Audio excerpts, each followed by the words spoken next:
Di pa rin ako makapaniwalang wala na si Calvin.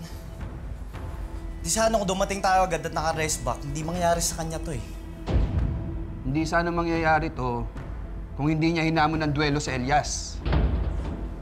Kung hinintay na lang muna niya si Senyor na magdesisyon kung sino ang pipiliin niya maging leader ng Golden Scorpion sa kanilang dalawa. Total, wala pa rin namang alam si Senyor. Sa mata niya, anak niya pa rin si Calvin. Sinasabi mo, Uno? Anong hindi pa nalalaman ni Senyor? Sa tropa natin, ako lang nakakaalam nito. Nangako ko noon kay Calvin na hindi ko sasabihin to sa iba. Pero wala na naman siya. Huwag mo na lang sasabihin sa iba. Hindi totoo ang anak ni Senyor si Calvin. Walang kaalam-alam si Senyor na nagpa-DNA test si Calvin.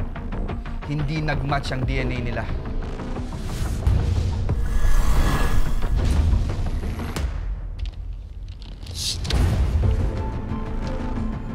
Zero %? Anong kalokohan to, Dok?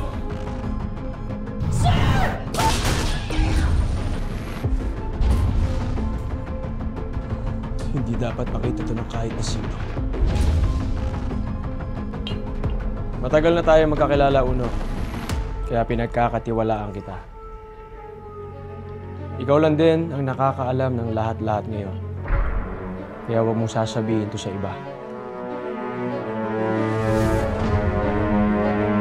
Ano sinasabi mo, Uno? Na hindi totoong anak ni Senyor si Calvin? Hindi na importante yun. Pinatay ni Elias ang kaibigan natin. Dapat nating isipin ngayon ay kung paano makakaganti sa Elias na yun. Babayad siya. Lintik na yun, buhay pa rin siya. Hindi tayo titigil hanggat hindi namamatay ang hayop na yun!